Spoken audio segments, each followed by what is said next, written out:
How do you find a good tarot reader, psychic medium, etc.? A lot of people, I'm Susan Golden, psychic medium, tarot reader, tarot trainer. People ring me and they'll say, they want to book a reading and they'll say, are you good? And I kind of always say to them, what do you think a bad reader would say to you, or an inexperienced reader who's okay but not very good? They're not going to say, oh, I've only worked at it for 2 months, I haven't really learnt my tarot cards, I don't connect to spirit world and I'm a bit rubbish. They're just not going to say that. So, you know, if you run a carpenter and said, are you good? Of course he's going to say I'm good, or a plumber or anything, yeah? So I wouldn't ask the psychic medium. That's just, I don't know. So how can you do it? How can you do it? You can look at recommendations, and that's the biggest one. If you're looking for a psychic medium, I would say look for recommendations. Somebody who's been to them, has had that service, and they recommend that person. That's your number one. Also, you can look at reviews. But again, you've got to be careful with reviews. I didn't go on Google reviews for about 35 years. And then my video girl insisted I had to get Google reviews, and I knew what would happen. Because in this area, we have some other psychics that, you know, are not very ethical, not very loving. And straight away, I got 2 bad reviews immediately as soon as it opened. I'd not even seen those people. Yeah. So you can go by reviews. First 10 might be the mates as well, you know, like on Amazon. When somebody produces a book, first 10 reviews are probably the mates. And I've experienced that with my writer friends. Do know that. Also, you could ask them. So ask them, I mean, don't get me wrong. When us psychics are working and I've got 10 minutes in the middle of like 2 clients, things like that, I'm not being rude, but I'm not going to be on the phone to you for 20 minutes, half an hour, okay? But you can ask, you know, what skills do you use, or what skills do you have? Are you a tarot reader? Do you do clairvoyance, clairaudence, clairsentient, seeing, feeling, hearing, that kind of thing? Do you do mediumship, etc.? Yeah? Do you do mediumship, which is speaking to people in spirit world? You need to know what you want. So are you going to want to ask questions? Can I have my boyfriend back? Shall I get a better job? Shall I start my own business? A tarot reader can do that. And then a tarot reader can also look forward for you at things like that. So that's possible just by a tarot reader. If you're wanting to contact someone in spirit world, that's mediumship. So you would ask, are you a medium? Some people say psychic medium. Yeah, are you a medium? Now, the term psychic is very confusing because it's like saying tradesman. Now, a tradesman can be a plumber, an electrician, somebody who works with wood. There can be 10 different tradesmen. Yeah, psychic can also cover healers as well, because they've got intuition and they can feel where you heal, etc. So a psychic could be a medium, a tarot reader, and this, as in psychic skills, they could use clairvoyance, which is seeing, clairaudence, which is hearing, clairsentient, which is feeling. There's a couple more we use lesser. There's knowing, and then there's smelling and tasting too. And they're used to a lesser extent. So you could ask them. You could ask them, how long have you been doing this? Yeah, which I think would be a good indicator. Yeah, a good indicator. If they say a year, it doesn't mean that they can't do it. Yeah. But also if somebody says like me 40 years, that's a little bit better indication that they probably know what they're doing. Also, you can do it yourself. So if you're wanting to contact a loved one in spirit world, I've got meditations where you can contact your loved one in spirit world, contact your spirit guide, etc. The other question is, how much do psychics charge? I've had a lot of people, it's January now, and I've had a lot of people that have come to me for the first time ever. And they've said, you know, how much is it? Well, I'm in West Yorkshire, so we're a little bit cheaper. If I were in London, the price would be almost double. I'm going to tell you, I don't gatekeep. So I charge £40. And for that, a reading takes about 40 to 50 minutes. I'm a bit of a big softie, so if your reading's going to take longer, you've got more problems, you've got more people in the spirit world, I'll let you run over most of the time anyway. Yeah. But I charge £40 reading. I charge £45 for teaching for a session.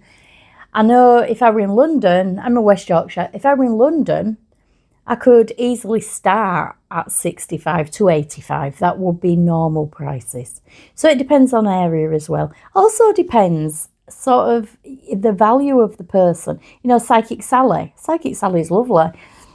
If you got Psychic Sally, how much would she charge? I'm going to guess. And I love Psychic Sally. So if I'm wrong, Sally, forgive me. Yeah, I don't know. As a Yorkshire person, I just said £120, but probably £200 a session or whatever. And she probably doesn't actually do one-to-one sessions. So there's the price, there's how much. So when you ring up, how much do you charge? How long does it take? They say 10, 20 minutes. I'm a bit sceptical on that one. And also, are you a clairvoyant? Are you a tarot reader? Are you a psychic? Are you a medium? Yeah, and that's the question you should be asking. Yeah, don't start telling him your problems. You can say, you know, a lot of people have said sort of at the moment, my person in spirit's only been gone 2 months. Can I get them through? Answer is yes. Maybe not 7 days, 14 days. And sometimes you've got to think about, are you ready for that? You know, you're going to have a low vibration if you're grieving. Yeah, so are you ready to contact them? I would say, and I am the old-fashioned psychic, so what? I've been doing it 40 years. I kind of know what I'm talking about. I would leave it about 6 months at least, because you need to get your little energy back up, build, you know, get over your grief if you can, sort of, and then leave it, because all sorts of things can come up during the reading, the reason they died, why, you know, if they took their own life, why they did it, etc. You've got to be prepared for that. So while he's still grieving, I would say, don't be coming as soon until you're over the grief a little bit. Give them time to sort of get used to spirit world. Give you time to get over your grieving. I know you're not going to get over it in 6 months. We're realistic about that. But your energy is going to be a little bit better, etc. Yeah. So you can ask some questions, but don't start telling him, say, your problems over the phone and saying, can you help with this? Can you help with that? That's a bit unfair, and they're not going to give you a free reading over the phone, because a lot of people do that too. I know it's been rotten, but I haven't really time to sort of chat to you for 20 minutes, etc. I'll help all I can, particularly if they've got spirits at home, etc., and they're worried about them, things like that. But yeah, how to get a clairvoyant, a medium, a tarot reader. Number one, know the difference. So tarot reader can do questions, problems, future. A medium gets people from spirit world through to you to talk to you.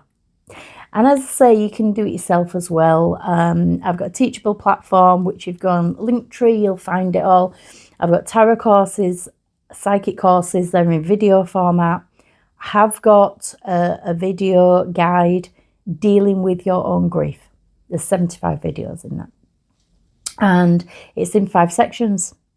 And I cover sections that people have not covered before. So I cover who the person was to you, how they passed away. It's all relevant, all very relevant. Practical advice, spiritual advice, and planning a funeral. The practical advice is there to help you deal with grief, help you survive on a day-to-day basis when you're dealing with grief. Yeah. What are the questions that people ask me? You know, are you good? Ask, are you good? Also, if you feel, you'll click over the phone. When I used to do the psychic fairs and we had 5 or 6 people all sat at tables, they used to ask the man on the way in, same again, really, you know, they'd ask the man on the way in which psychic's the best, which psychic is good. And we did have one that was very neutral. He was brilliant. And he used to say, go pick up the leaflets, sort of have a look at them, watch them, and see which one you're drawn to. Again, that's what you should do. You know, if you give them a ring on the telephone, or see which one you're drawn to, see how you feel. Sleep on it if you must.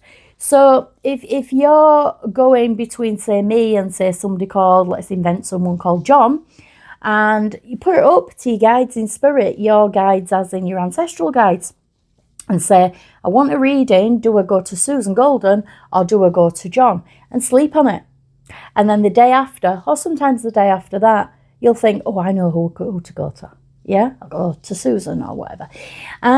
Also, if you go face to face, or even I suppose over Zoom, I don't do many over Zoom. I love face to face. I love people. I like people. You know, going to the supermarket, I ain't using those checkouts with no people on. They say, use these checkouts. I say, no, I like people. Yeah. So people come to me and they literally sit with me. I'm in Bradford, West Yorkshire, and literally sit with me. That's a much better reading. You know, a lot of people say, oh, we do over Zoom, etc. I'm old. I don't like Zoom very much. So I can teach over Zoom, telephone, etc. However, when I do a reading, I love to do face-to-face with people. You get better connection, definitely, certainly with spirit, yeah?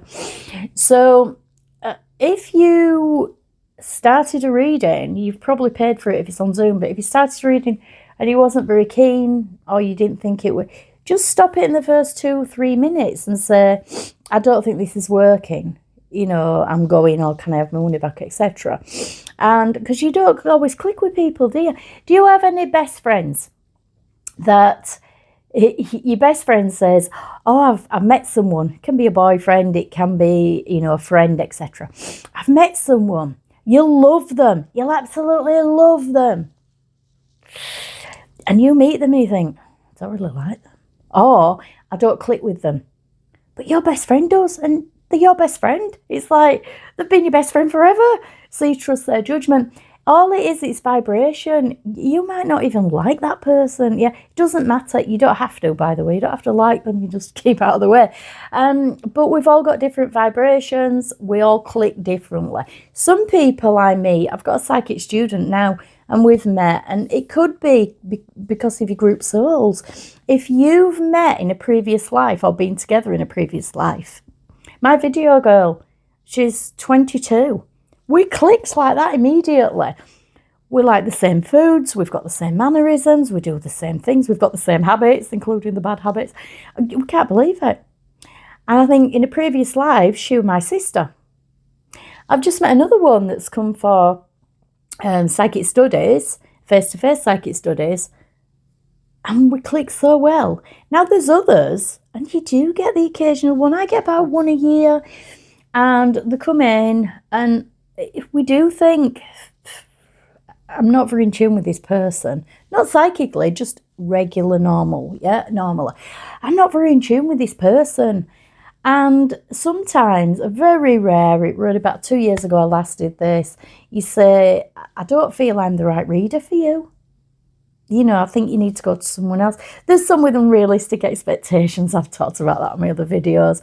One lady, and she's gave me a bad review, but one lady, I was sort of communicating with the relatives in spirit world, and I could see she was sort of unimpressed is the word I'd use, but I don't do it to impress people. And I said to her, what do you want? And she was brand new. She'd not had a reading done before. And I said, what do you want? And she said, I want them to move stuff. Technically they can, but they don't have to. You know, I say it with like ghost hunting. They're not performing seals. They don't have to move things. Signs can be very subtle. So they don't have to move things and move stuff, you know, definitely, to give you signs that they're there. And they'd only been up in spirit world about 4 to 6 months. So that's highly unlikely they're going to start moving things, etc. So when you're looking for a psychic medium, tarot reader, etc., know what you want. Do you want questions? Do you want spirit world? If you want spirit world, you want a medium. A tarot reader only is not going to get you spirit world. Okay? So, and bear in mind, as I say, you can do it yourself. If you look at the link tree, which takes you to all my teachables, my psychic course, my tarot course, they're all videos now. You can read them as well. They're the manuals as well as the videos. Dealing with your own grief video guide. And there's some meditations there where they're just like $5.99, where you can connect with your loved ones in spirit. And you can also connect with your spirit guides or go through your tarot pack as well and have a walk through a tarot card. And you do one of those a day, you'd be very proficient with your tarot after a while. So I'd love to hear from you soon. Any questions, pop them below. and I'll try to help.